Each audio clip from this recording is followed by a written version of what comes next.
All right, welcome to Rock Vegas, everybody. It's Glen Rockney. So before I get started, I was going to start this podcast with, oh man, the Raiders season is over, and mathematically that's just not true yet. So Josh Dubow today had a tweet, and he goes, "The Raiders are in the playoffs with wins over Miami and Denver. Could happen. A Dolphins loss in Week 17 to Buffalo. That could also happen. And then the Ravens loss to the Giants and the Bengals." So yeah, no, it's done. I don't see that happening, but I just thought that was funny because I had been noticing, I was like, why haven't they said that the Raiders are mathematically eliminated yet? You got 10-win teams and getting wild card spots already. But yes, there. So you're saying there's a chance? I guess there is technically, and the Bengals just beat the Steelers, so who knows? Weirdest part about it is the thing I feel least confident about is the Raiders winning out, even though I want them to. I want them to win out. I am not a draft position guy, especially now if the Raiders were a 3-win team right now. Yeah, let's get the top pick or whatever pick they can. But I think Raiders wins here do more than losses for a couple reasons. Let's start with the good, the optimistic view. There's a lot of young players on this team, a lot of players they took high draft picks on that are still learning how to play in the NFL, or at least you want to give them a little bit of a taste of success in the NFL, and maybe going 9-7. That's not, there's no moral victories. You don't make the playoffs, but I think 9-7 is better than losing I don't even know what that would be, 7 of your last 8, damn near, or just close to it. 6 of your last 7. It'd be terrible, right? And then one of them being a lucky Jets win. So you'd pretty much be losing the entire second half of the season. It's better to end on a positive note, especially for guys like Henry Ruggs, Damon Arnett, guys like that. It's better to end that way because, yeah, you could get a higher draft pick, but here's the negative side of this. You get the higher draft pick. When does that ever matter to you as a Raiders fan? Because they don't ever pick the guys we want anyways. So, the Raiders, we got pick 12 this year. Who are we going to take? You look at the board falling, and you see Judy, Lamb, guys like that, all still there. Who do they take? They take Henry Ruggs. Pick 4, 2018. All those guys available. Right? You're thinking, oh, man, we got a premier player at 4, Cleveland Ferrell. So, not trying to throw shots at Mayock there. I'm just saying it doesn't usually draft position. They usually take their guy in the first round. If under this Mayock Gruden era, what I've come to realize, it's usually they have probably one to about 3 or 4 guys that they have circled, and they'll take them wherever they pick if they're available. So, that's just another thing where I don't think we need to get too worried about draft position right now, because Raiders go at a different pace of the other teams. They do things a bit differently. They always have too. Even Al Davis was the same way. It was their guy. They were going to take their guy. Didn't care. It didn't matter if a generational talent was also still there. They're going to take their guy. So I'm not too worried. Not too worried about draft position. I'd rather win out. I think that's better. If you were to go 9-7 and have pick 19 or 20, you can't tell me there's not going to be good players there at 20. Eventually, the Raiders can't run from the fact that they're going to have to make good picks in the first round. Another reason too is I'd like to see some players on defense step up. All of them, but I'm just saying there's guys that maybe their role isn't unsure. Their role is not certain next year, even if they're guaranteed to be on the team. I think under a new defensive coordinator, it doesn't necessarily mean that their role is solidified. Especially if they bring in a bunch of new players, which you'd imagine there's going to be another overhaul on defense. Why wouldn't there be? But you're going to have a new defensive coordinator. It could be Rod Marinelli, but even then, he's still going to want to make a few changes that he wasn't able to make. And you're going to want to see guys like Jonathan Abram step it up the last couple days or the last couple games. Have a couple big games, put it on film for the new defensive coordinator to see and assess that. You're going to want to see Cleveland Ferrell have a couple big games. Guys like Jonathan Hankins. There's no guarantee Jonathan Hankins is here next year. Guys like that. Mo Hurst, if he's able to get a snap count up. Nicholas Morrow's been really good for most of the year, so maybe that doesn't apply. But yeah, you just want to see the defense step up. I don't. I do have this fear that if it steps up too much, that Rod Marinelli then gets the job for next year if he doesn't already have it.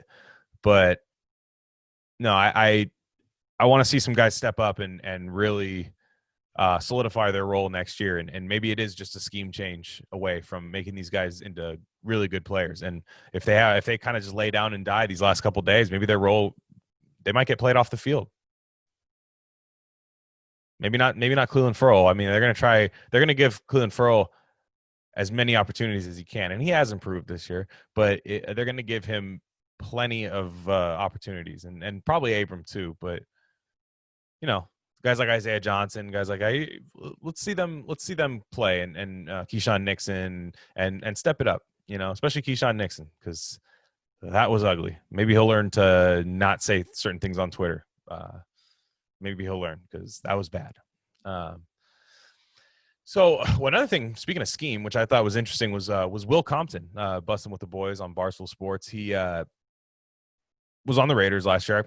Shout out Will Compton. I thought he did a nice job last year. And I was wondering why they didn't bring him in this year, but it made sense. They offered him a vet minimum, but they wanted him in at camp.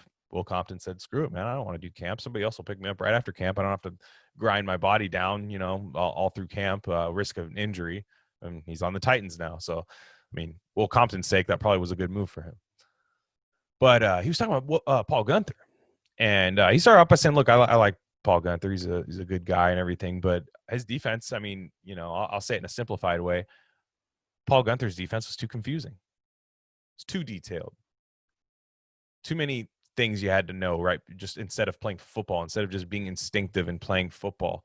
Look, scheme's important, and it's important to be schemed, and a lot of attention to detail, and game planning is great. But Will Compton was saying that they would have third down plays that it's a week by week league. You have to game plan for each opponent. For every opponent, they would have like a 30 calls on third down, close to it.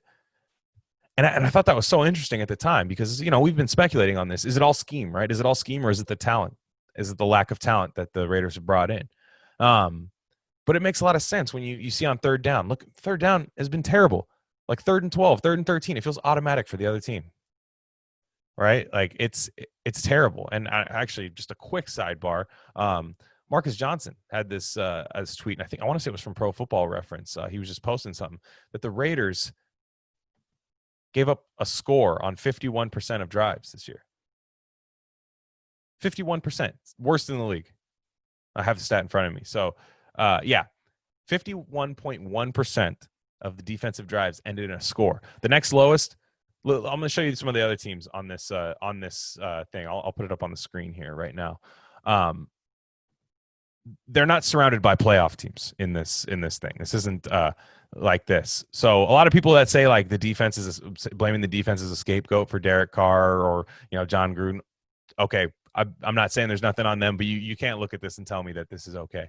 Las Vegas Raiders, worst in the league, 51.1%. Around them, you have other than the Dallas Cowboys, who might luck themselves into a horrible like sub 500 playoff season. There are no playoff teams in here. You have Jacksonville, Minnesota, Carolina, Detroit, New York Jets, Dallas Cowboys, Denver Broncos, Houston Texans, and the LA Chargers. Kind of interesting that the 3 other AFC West teams are in there, so maybe there's a little bit of inflation from playing the Chiefs, but holy shit. That's bad. The Raiders are worse than all those teams on defense and have more wins than most of the teams in there. So to me, that just means that the offense is doing a better job than a lot of people are giving it credit for. And also, this defense is bad. Is it all scheme? We don't know. But like you said, like I said, Will Compton is Will Compton saying that the defense is too confusing for a veteran like him. You know what I mean? A veteran who, maybe a veteran might lose a little bit of skill, a little bit of speed, maybe isn't the most talented, but they should be able to understand and grasp and never really be out of position. And it makes a lot of sense. You look at these Raider defense. How many times have you seen when the Raiders line up and you got certain guys waving over to certain, no, you're supposed to be over here. No, right before the snap, and nobody's set. And then all of a sudden we have to stop this pro offense that we're playing against. It makes a lot of sense. And that's why you saw those 3rd and 13s, 3rd and 14s get converted on them all the time. I do think there's still a talent discrepancy. I think both these things can be true. Now, where, because I get asked that like more than anything is where could this be?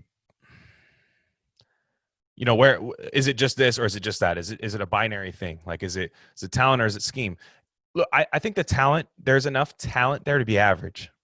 I don't know if there's enough talent to be a great defense, but we're so far away from that. Average defense gets the Raiders in the playoffs this year.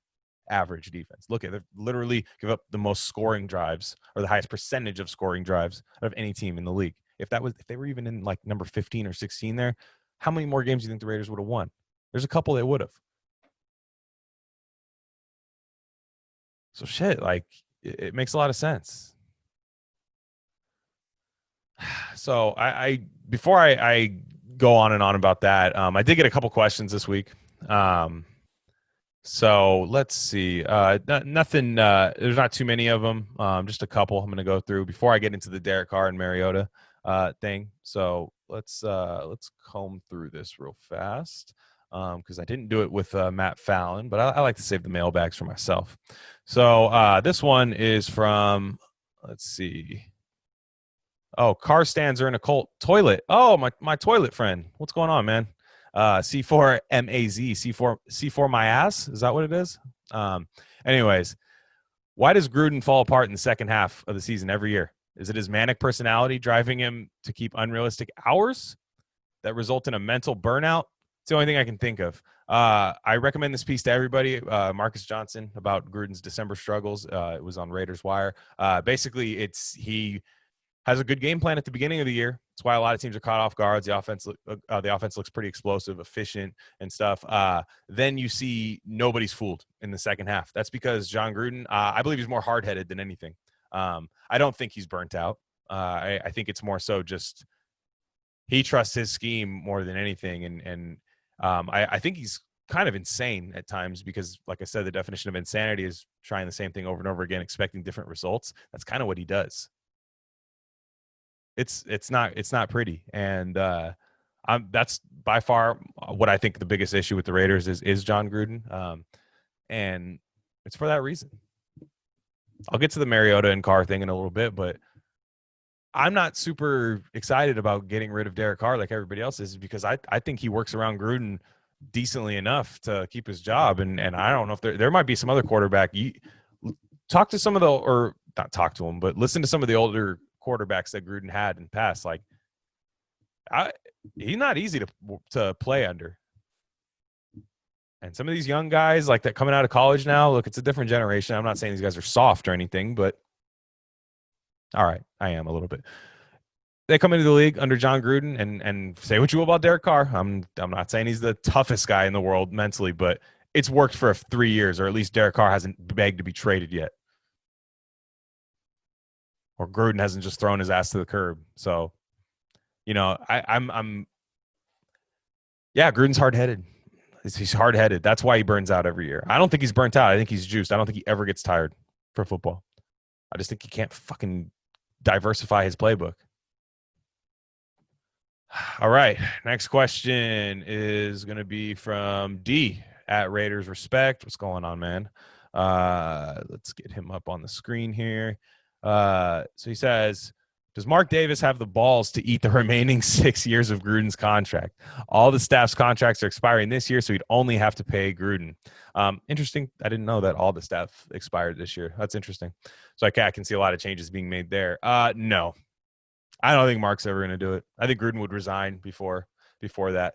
I think a lot of losing, like I don't think Gruden would be here losing for 10. Like if we were still, God forbid, having losing seasons for like the next 3 or 4 years, I could see Gruden stepping down and being like, yeah, no, I can't handle this anymore. Because I am so critical of Gruden, but I think he's the biggest football junkie of all time. I think even with Tampa, you know, he had some playoff appearances and stuff. So if he goes that long stretch, I mean, look, we don't believe anything he says in press conferences anymore, but he did say, I'll give the money back if it doesn't work. So let's see if that happens. But I do not see Mark Davis inviting John Gruden to PF Chang's for a couple spring rolls. You know what I mean? And just being like, John, I know you're my only friend, but I got to fire you, you know? And I don't see that happening. Yeah, but I could definitely see a big staff turnover this year. I could see guys like Greg Olson gone. I can see guys like Dave Lippincott, who everybody hates, linebacker coach for good reason. And I can see a lot of those guys going elsewhere. And hopefully they bring in better replacements, because I remember when they got rid of Derek Ansley a couple of years ago, it's like, why'd you get rid of him? These other guys like have like lifetime deals with Gruden. Like, it's like I said, this is like he's trying to do like the Sam Crow fucking Sons of Anarchy gang, like brotherhood with these coaches, man. Like, if Gruden's not going to go anywhere, he's got to shake up his coaching staff a lot more often than he has. Let's go to the next question. This is from Jim. I got some reactionary questions this week. Let's see. What did Jim say? Forever slump. Should we fire Mayock? The only answer is yes. So he answered the question. And that's nice of you for answering that, Jim. I'm not super high on Mike Mayock. I was intrigued when they hired him. I can't say I was like, oh, he's gonna be great, but I was intrigued. But no, I'm not. They're not gonna fire him this year. Now, I think after this year, the clock really starts ticking. I think a 3-year, I guess in year 3, if they're not bringing in exceptional talent, or guys aren't maturing, and Cleveland Ferrell is going to be in year 3, right? His first draft class. And there's good players, Foster Moreau, Hunter Renfrow, guys like that. Trayvon Mullen, and there's good players in there. But like with this draft class, you know, especially with Lynn Bowden not working out, I still think that was a Mayock picked the guy and Gruden was like, nah, the minute it happened. Either that or, like I said last episode, I was joking, by the way. Lynn Bowden might have got caught doing something he shouldn't have been doing. And maybe, you know, thank God that no TMZ got a hold of anything, but you don't get rid of a guy that quick unless, 1, he does something crazy, or 2, your GM and coach aren't on the same page. So, yeah, I could see it in year 3. Not this offseason, though. I just don't see that. GMs usually get a little bit longer time than that, and it has to be a lot worse than this. Some may say, how could it get worse than this? It can. Okay, I think I got one more question. This is going to be tough. I'm not in draft mode yet, but I'll speculate on this a little bit just because this is my guy. All hail Al Davis, Raider savant. We go in edge, rusher, QB, or safety in the first round. I just want a good player. That sounds crazy, but I just want a good player. Matt Fallon, last episode, he's like, dude, watch, the Raiders are just going to take somebody like Kyle Pitts in the first round. Kyle Pitts is fucking good. That's not what I'm scared of. Fine. Look, John Gruden targets tight ends like in a ridiculous amount, more than anybody in the NFL. They target tight ends like schematically as the first read, like almost more than anybody in the NFL. So yeah, bring in Kyle Pitt. Like if I know I'm getting a good player, that's fine, even if it doesn't fill a need. What I'm scared of is taking a need and having the player just be dog shit. So I just want a good player. But yeah, of course, I would key in on edge rushers, defensive tackles. Definitely need some interior rush on this team. We'll see what the defensive scheme looks like and where the help is needed. But yeah, safety too, for sure. I mean, there's a huge need at safety. Pretty much both positions, unfortunately. I wouldn't mind taking a corner. I'm never opposed to taking a corner in the first round, or an offensive lineman. Those are two things that you can never have too many of them. It's like pitching in baseball. You can't have too much pitching in baseball. You can't have too many shooters in basketball. And yeah, you just give me a good player. But I would say that the needs I would attack, I don't see quarterback as high, although I would like to take a developmental guy in the second, third round. I would not mind that at all. Maybe more so third, fourth round, but like a good developmental quarterback, I wouldn't mind that. Because I think in a Gruden offense, it's going to take some time. You're not going to get plug and play guys year one. But yeah, I would say definitely safety. Pretty much anywhere on defense. I like the linebackers, but hey, if there was a generational linebacker there, I wouldn't pass on him either. But yeah, any good defensive player, bring him in. That's what I would say. I'll get more into draft. I'm going to work real hard to get some good draft guests on here.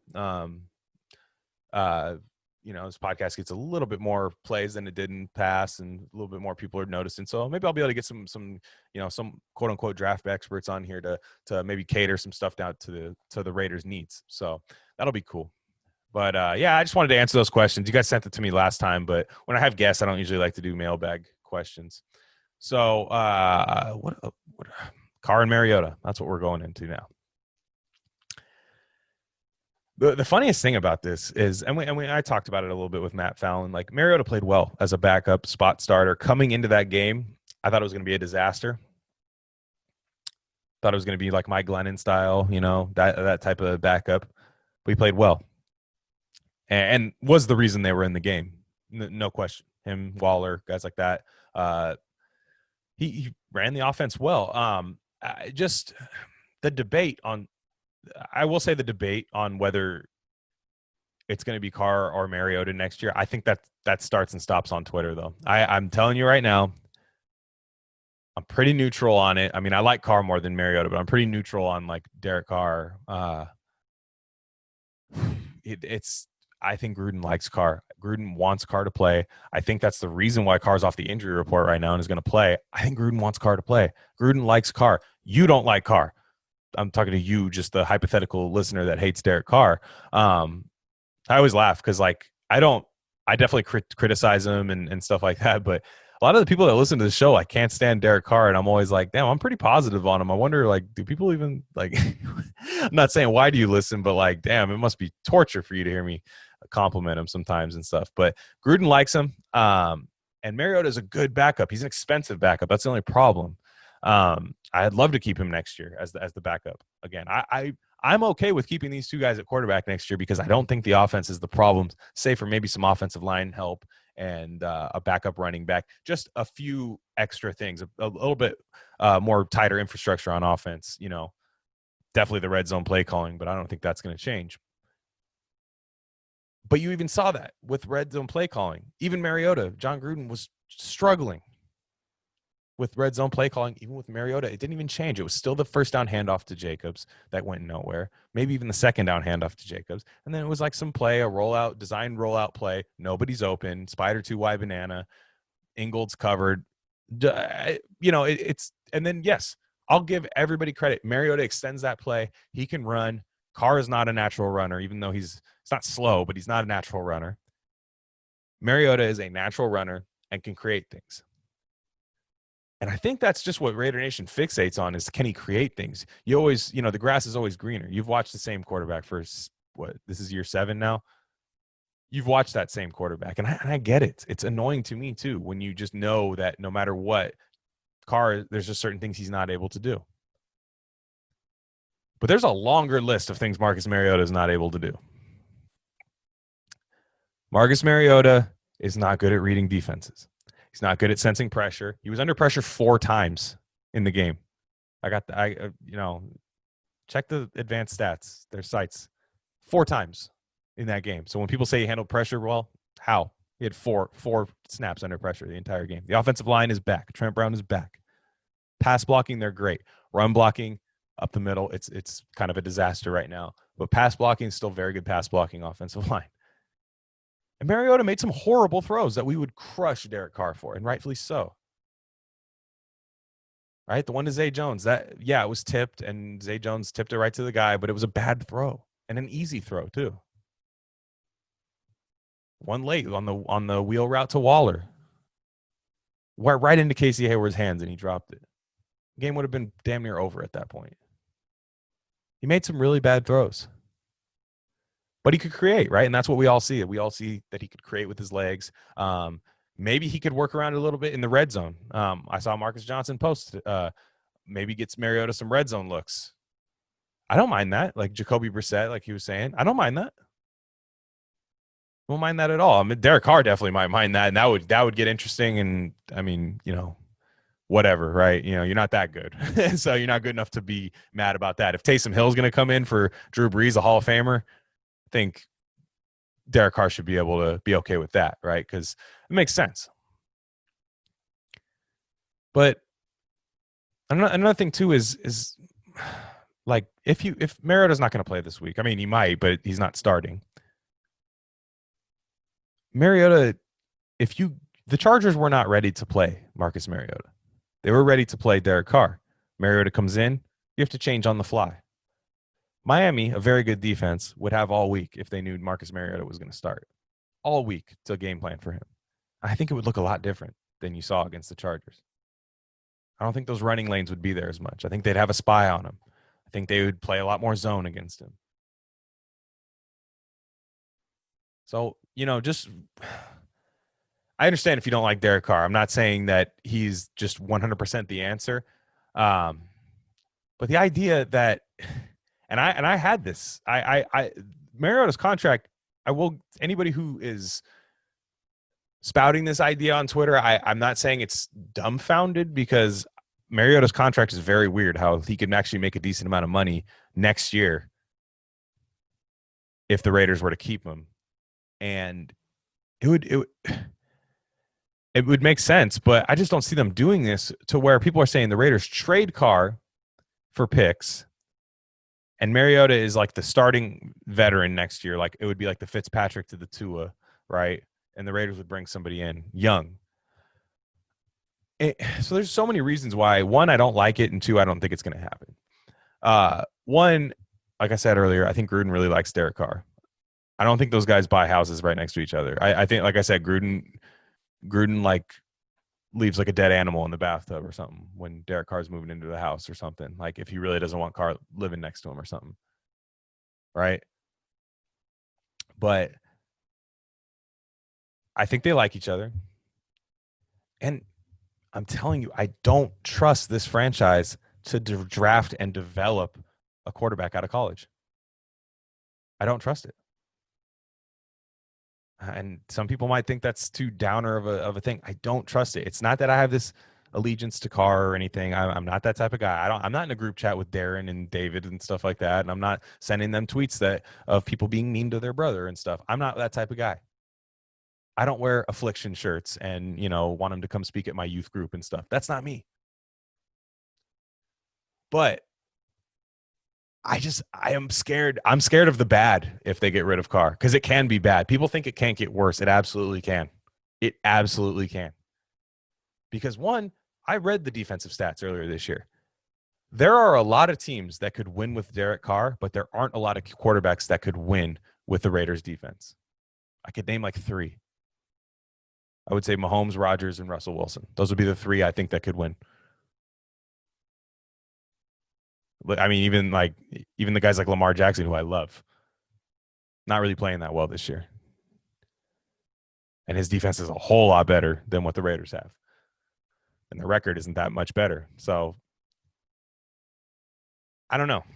I don't trust them to bring it in. I don't trust, if you're not going to fix the defense, like you have to do that. You can't just draft quarterbacks until you find one, maybe generationally, that is just a huge, insane, can't miss talent that can maybe work around and have a magical year one time to work around a horrible defense. You are going to have to fix this defense. And to me, if you traded Carr, spent the pick on a quarterback, had Mariota starting, I think this is a team that's like 4 losses worse next year, in my opinion. Because I don't think that rookie's playing year one. I'm telling you. Look at the offense, the guys on offense. Josh Jacobs, when they signed Josh Jacobs, Isaiah Crowell was probably going to start that season. I'm sure Jacobs takes over about halfway through. I'm not saying Crowell makes it, but I think Isaiah Crowell was scheduled to be the starter of the Raiders last year until he tore his Achilles. Colton Miller was the same way. Donald Penn got hurt, and he was forced in. Look at the 2 young receivers they have this year. They don't get a lot of targets. So next year, if you're comfortable starting Mariota for an entire year, I question what you actually, like, your way to actually evaluate quarterbacks. Mariota has 76 touchdowns to 44 picks. That was before he came in, and I don't think he improved that number. So just know what you have in Carr, even if you don't like him, and he's frustrating as hell to me too, but you can win with him. I'm telling you, I can put Derek Carr on teams like the Saints, like the Colts, teams like that. Derek Carr's not making those teams worse, right? Like a lot of people think he would. But I don't know. I mean, even if you put Derek Carr on a team like Chicago, right? Which that's what I'd be scared of. I'd be scared of a Carson Palmer type situation where the Raiders trade Palmer for pennies He's damn near an MVP candidate with Arizona because he has a smart coach, good weapons, good defense. I'm scared of that. We already see it with guys that they get rid of, like, Danico Autry, Khalil Mack, guys like that. Just they look better on the other team, and I'm scared of that. But like I said, if there is that generational talent and the Raiders take him, then I'm all in. I don't have that allegiance to Derek Carr. So that's it. I didn't want to get too into that. Let's just quickly preview the Miami game, then I'll get out of here. I just wanted to put something out before Christmas. If you don't get to it for a while, or if you don't ever get to it, I understand. This is time to be with your family. But I just wanted to put something out, especially some people might be distant from their family this year. I understand. But the Miami game's coming up. It's a good team. Miami's really good. They got something to play for. They're a playoff team, but hey, they might be trying to improve their seeding a little bit. They might try to get a leg up on Cleveland. You never know. Offensively, they're not anything that crazy. Mike Gesicki's been pretty good these last couple of games. Devontae Parker's good. Their money's made on defense, right? Their defense is very good. Brian Flores is awesome. I think he's an awesome coach. Should be a finalist for Coach of the Year, in my opinion. They have some really good players on that defense. And he's one of the only Patriots guys. It's funny because, people were talking about Steve Belichick coming to the Raiders. I saw Tape Don't Lie talking about that and people like that. I'm like, look, if Bill Belichick actually lets him go and walk away, I don't want him. Brian Flores left New England, but Brian Flores was buried in their coaching staff. He was a linebackers coach and then got hired to be the head coach. And people were saying he was actually the defensive play caller at that time. I think Bill was trying to hide him because he knew he had something in there. But yeah, nonetheless, they're a hell of a defensive team. Is it a Lynn Bowden revenge game? I hope not. But you can't tell me that's not on his mind right now. He's found a nice little role on that team as a gadget player. He's getting a lot of receptions. He can carry the ball a little bit. I'm not saying he's going to be an incredible player. This could be a Dexter McCluster situation, but definitely didn't feel like somebody you should give up on right away. And like I said, unless something unspeakable happened. But it looks like he's found a little bit of a role, and I guarantee you he's going to try to get a few extra touches this week, and I could see the coaches obliging him on that too. And they got a young quarterback, Tua Tagovailoa. Very, very creative. He's young. He can move. He's really, really agile in the pocket. Can run. He's shifty. He's left-handed, which is always still looks weird to me. But he can make mistakes, and the Raiders need to force a turnover the way they did against Sam Darnold. They need to force him to turn the ball over to stay in this game, because I don't think the points are going to be hard to come by, because Miami's secondary is fantastic. It's a fantastic secondary. They're physical. I think they're going to be able to do as best as they can against Waller. One thing about Darren Waller is that he is that athletic freak that even if you do game plan for him, there's no guarantee you stop him. Bill Belichick was one of the only teams I ever saw really stop him this year. A couple other teams, but Indy did a decent job against him too, I will say. But for the most part, Darren Waller kind of gets what he wants. And but I could see Miami having a good game plan for him. Wide receivers are going to have to win against his secondary, which I'll tell you right now, I don't see that happening unless it's Renfro, which I'm totally down. Let's have the game plan be feed Renfro. I don't know why it doesn't happen. I actually got to see, is Renfro back or not? I could be completely wrong. That was a nasty, nasty concussion. So I don't know if that's the case. I'm looking it up right now to see if Hunter Renfro is going to play this week. Yeah, he's okay. So he was off the concussion list. He was doing full practices. So I would imagine he's going to play. That's good. So I would feed him. I would definitely try to work him, because Xavier Howard, Byron Jones, these guys are good corners, and they get a good pass rush. They have good linebackers. They're good all over the place over there. So running the ball is going to be tough, because it has been tough these last couple of weeks. The interior offensive line is going to have to win. I'm not super confident in that happening right now, because it just doesn't seem like the case. But, hey, this is why they play the game. And Derek Carr is going to be back. But, you want to keep Marcus Mariota healthy, because I don't even To me, I wanted Mariota to start just so people could get a real look of what Mariota looks like when you can game plan for him. And it's because it's not great. And I'm seeing a lot of people just being flat out wrong on how good Mariota is just because they don't like Derek Carr. But I do want to see. I wanted to see Mariota this week, like I did, because one, I don't think Derek Carr's healthy. I think it's weird for him to really want to rush back. And although I do think Gruden really wants him to play too, so for whatever reason, because they're not mathematically eliminated yet, and you got to go till you are, I guess. But yeah, we'll see what happens this Sunday. I'm not super confident. Miami's very good, very physical, tough team. But if the Raiders can somehow win the turnover battle, I think they win the game. And yeah, I think that's it for me this week. I hope everybody has a Merry Christmas, everybody that celebrates, whether you're with your family or not. I completely understand. And yeah, that's it for me. I'll be back Sunday evening with the post game. And yeah, this is Rock Vegas. You can subscribe to it on iTunes, Spotify, SoundCloud, YouTube. If you're watching this right now, I appreciate you. Shout out to everybody that tuned in for the first time from the Matt Fallon episode. That was a great episode. Got some new subscribers from that, so I hope you stick around. I'm going to try to have more guests on here. I do really enjoy having guests, but it is tough. It is tough, especially schedule-wise. There's been people asking to be on the show. We'll see. But I appreciate everybody listening, watching, and stuff. And don't forget to leave reviews on iTunes. Leave reviews, ratings, and stuff like that. Whether you like me or not, it's fine. I'm just saying leave a review. It does help the podcast pop up. If other people are listening to other Raiders podcasts, mine will pop up on there. Unless you want me to be just like kind of a little underground podcast, which I understand that too. So once again, thanks for listening. I got another podcast called Rare Candy. You can follow that at Rare Candy Pod 1.